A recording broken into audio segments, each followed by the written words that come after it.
Informasi selengkapnya terkait sidang etik mantan Kapolres Ngada AKBP Fajar Vidya Dharma, kami terhubung dengan jurnalis Kompas TV Niputu Trisnanda yang memantau langsung dari Mabes Polri Jakarta. Putu, untuk siang hari ini seperti apa jalannya sidang etik bagi mantan Kapolres Ngada yang saat ini ditetapkan sebagai tersangka kasus kekerasan seksual? Ya, selamat siang Juno dan juga saudara. Sidang yang seharusnya dimulai pada pukul 9 waktu Indonesia bagian Barat, ini baru dimulai pada pukul 10.30 waktu Indonesia bagian Barat. Itu pun juga sedikit berbeda jika kita bandingkan dengan sidang-sidang etik yang sebelumnya pernah dilakukan di Mabes Polri, di mana kita ingat dulu waktu Verdi Sambo, kemudian juga ada Teddy Minahasa, kita sama-sama punya kesempatan untuk meskipun sidangnya tertutup, tapi kita punya kesempatan untuk mengambil gambar terlebih dahulu. Tadi pada pukul 10.30 kami lihat memang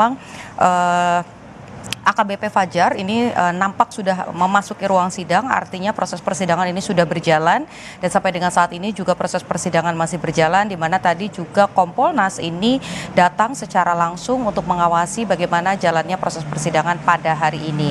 Ada dorongan supaya dari sisi pidana ada hukuman seumur hidup begitu yang diberikan kepada AKBP Fajar, tapi di satu sisi secara etik ini juga didorong supaya sanksi berat, ya ini pemberhentian secara tidak hormat atau PTDH ini juga dijatuhkan kepada AKBP Fajar, mengingat temuan-temuan kemudian bukti-bukti dan juga keterangan saksi dan juga korban yang sudah dikumpulkan sebelumnya ini mengarah pada adanya perilaku pelanggaran, yakni kekerasan seksual terhadap anak di bawah umur dan juga adanya penyebaran video yang kemudian di-upload di situs asing begitu.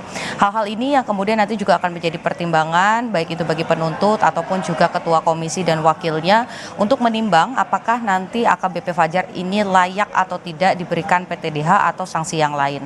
Di satu sisi tadi juga saya mencoba mengonfirmasi kepada LPSK, Juno dan juga saudara, di mana disampaikan dari 4 korban, 2 diantaranya yang masih di bawah umur atau berstatus sebagai anak ini sudah mengajukan permohonan perlindungan kepada LPSK, sehingga nanti ke depannya jika memang ada kebutuhan untuk memberikan keterangan akan ada pendampingan dari LPSK. Tadi juga disampaikan bahwa berkaitan juga dengan kondisi psikis dari para korban begitu, upaya untuk kemudian mengkonfrontasi antara pelaku dan juga korban ini dihindari sehingga korban sebetulnya punya hak untuk kemudian memberikan keterangan secara tertulis dan tidak perlu dikonfrontasi.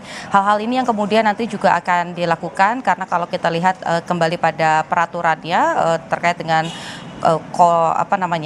sidang etik begitu ya, diatur dalam peraturannya bahwa nanti akan ada kesempatan untuk mendengarkan saksi, ahli, kemudian juga korban terkait dengan keterangannya baik itu oleh penuntut ataupun juga pendamping dari AKBP Fajar yang sudah diberikan sebelumnya, sehingga nanti akan ada beberapa penyesuaian jika itu berkaitan dengan keterangan dari korban apalagi yang berstatusnya sebagai anak. Ada juga dorongan dari selain dari LPSK juga dari KPAI ini berkaitan dengan bagaimana konstruksi masalahnya. Ini sejalan dengan apa yang disampaikan oleh Kompolnas begitu, komisionernya Hoirul Anam yang menyampaikan bahwa ini yang perlu ditindaklanjuti, dari mana sebetulnya AKBP Fajar ini mendapatkan anak-anak di bawah umur untuk kemudian dibuat video asusilanya begitu. Apakah ini memang merupakan sindikat di daerah tersebut atau justru jaringan yang lebih luas lagi? Karena kalau memang ada indikasi tersebut, maka dorongannya bukan hanya terkait dengan kekerasan seksual saja, tapi juga tentu saja dengan perkara pidana atau pasal-pasal pidana lainnya.